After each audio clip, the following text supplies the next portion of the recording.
योगी जी ने कहा है मौलाना मोहम्मद अली जो है वो भारत पाकिस्तान के बंटवारे का अहम भूमिका रखे थे, तो बात खत्म है। बिल्कुल बेबुनियाद बात है। योगी आदित्यनाथ जी ने अभी एक दिन देखा होगा कि स्वामी विवेकानंद ने कहा कि तुम मुझे खून दो मैं आजादी दूंगा। आप क्या बात, एक मुख्यमंत्री ऐसी बात कर रहे हैं। भाजपा का कोई नेता अगर देश के इतिहास की जब समीक्षा करता है, जब देश के हेडलाइन पर बोलता है, जब इतिहास को देश को समझाने का प्रयास करता है, तो मान लीजिए कि इतिहास के पैरे से उसका कोर्ट का कोई लेना देना नहीं। ये फैसला देश का युवा कर चुका है और विदाई तय है। वो जितने भी शब्दों की झड़ी लगा ले, उनको वोट नहीं मिलने वाला। मरने के बाद भी खौफ है, ये नहीं समझ में आ रहा। जो आदमी 1930-31 के आसपास जब भी मरा हो, इतना खौफ है मरने के बाद।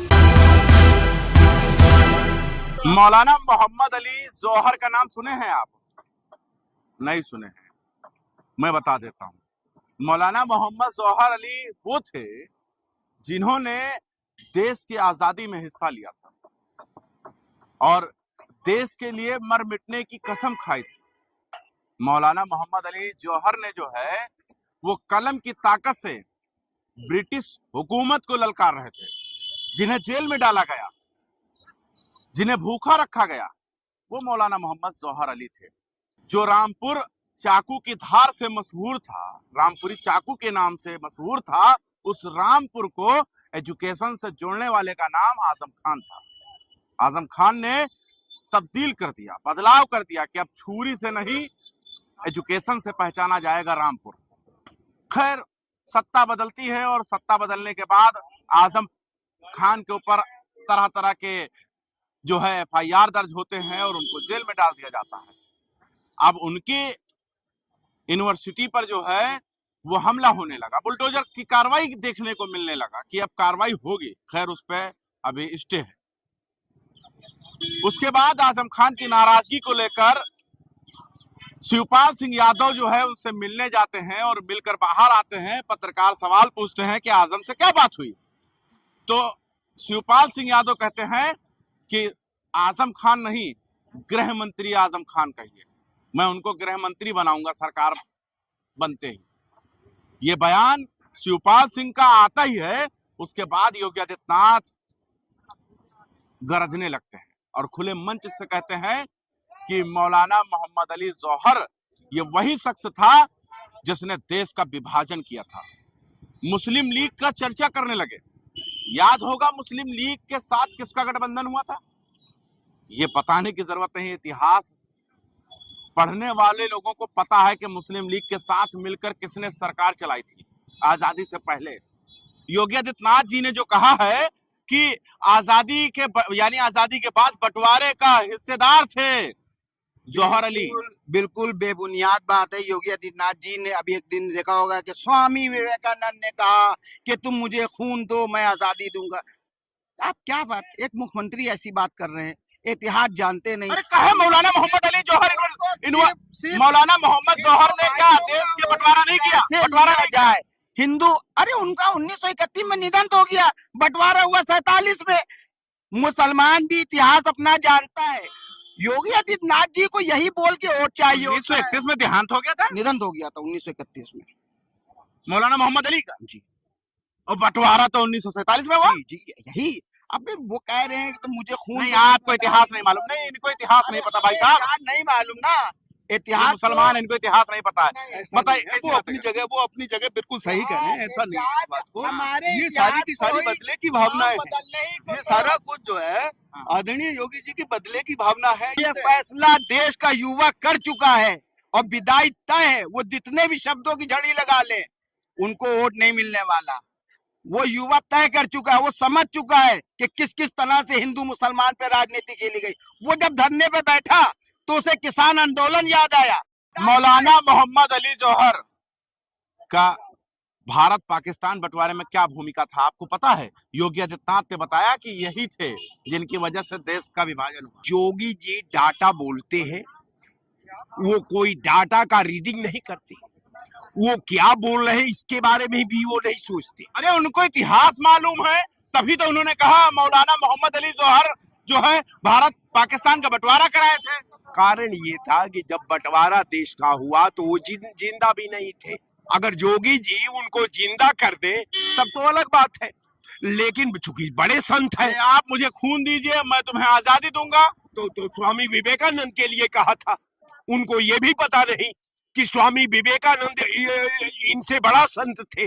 स्वामी विवेकानंद हिंसक नहीं थे, वह हिंसा में विश्वास करते थे, वह हिंसा का प्रचार करते थे, वह हिंसा का पोषक थे। वो जो है पूर्ण रूपेण वो सनातनी थे। भाजपा का कोई नेता अगर देश के इतिहास की जब समीक्षा करता है, जब देश के हेडलाइन पर बोलता है, जब इतिहास को देश को समझाने का प्रयास करता है, तो मान लीजिए कि इतिहास के पैरे से उसका कोट का कोई लेना देना नहीं।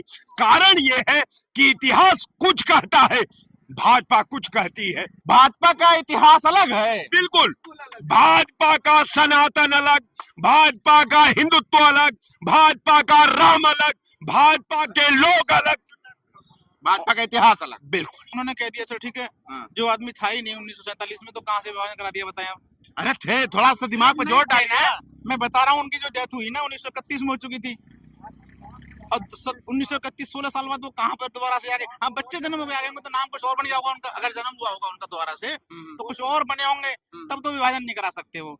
उन्होंने अपनी मर्जी से जोर डालिए थोड़ा। योगी आदित्यनाथ जो मुख्यमंत्री हैं, इतने संवैधानिक पद पर हैं, तो उनसे कहिए मृत्यु को बदल दें, दिनांक मृत्यु का। वो कहते हैं कि 1947 नहीं 48 49 में हुई, 51 कर दें। योगी जी ने कहा है मौलाना मोहम्मद अली जो है वो भारत पाकिस्तान के बंटवारे का अहम भूमिका रखे थे, तो बात खत्म है।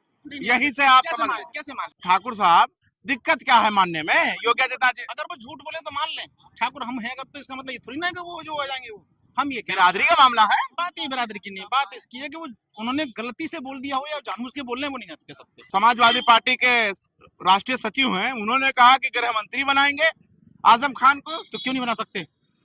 बना सकते। आजम खान ने किया ही क्या है? कोई गलत काम नहीं किया, चोरी नहीं की, डकैती नहीं डाली। ये तो राजनीतिक मुद्दे हैं, केस लगे हुए हैं उन पे। मौलाना मोहम्मद अली जौहर का इतिहास कैसे देखते हैं? देश के विभाजन में क्या उनका अहम भूमिका था? क्योंकि योगी आदित्यनाथ मुख्यमंत्री है उत्तर प्रदेश के, उन्होंने अगर ये बात कही है तो आप कैसे देख रहे हैं इसको? मरने के बाद भी खौफ है, ये नहीं समझ में आ रहा।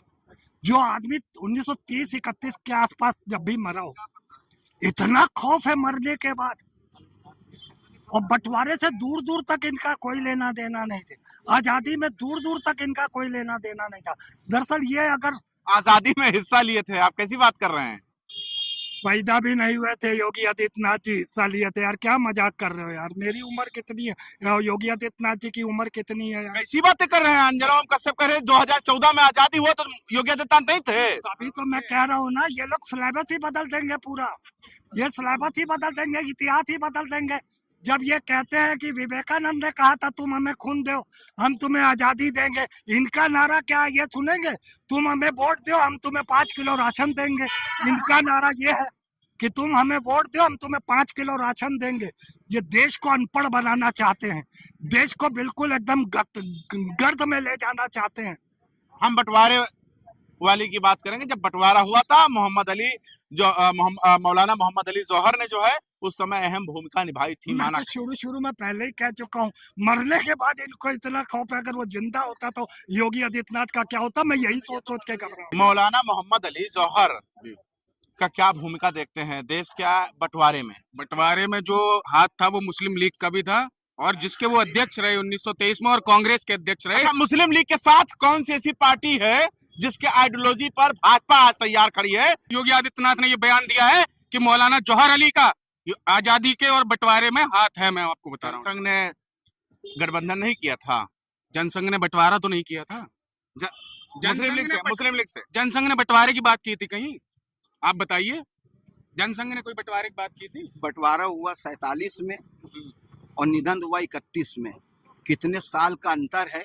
और भूमिका कब बनी? आजादी के बाद बंटवारे की भूमिका बनी थी। 6 महीने के प्रधानमंत्री जिन्ना बनना चाहते थे और ये बनना चाहते थे। दिल्ली के जंतर मंतर ने, किसान आंदोलन ने, CNRC ने, और अभी जो युवा जो जागा है उनने उनकी जमीन हिला के रख दी है। वो जितने भी शब्द बोले होना कुछ नहीं है, विदाई तय है। उनका भी विभाजन में क्या अहम भूमिका था? विभाजन नहीं, 14-15 अगस्त 1947 को जब देश आजाद हुआ, उससे पहले उन्होंने मांग की कि हम पाकिस्तान मेरा अलग किया जाए। वहाँ के वो जनरल बनाए गए। और इससे पहले कब? अरे जो 14-15 अगस्त 1947 को, और जो मेरे योगी जी ने बात जो उसी रखी, समय उन्होंने मांग करी है। उसी समय मांग की थी उन्होंने। हाँ, उन्होंने मांग की कि ऐसा है, विभाजन होना चाहिए। मौलाना मोहम्मद अली जौहर, जी है ना, जी। उसी समय मांग किए जी जी कि ऐसा है कि अब इसका पाकिस्तान और भारत का बंटवारा हो जाना चाहिए।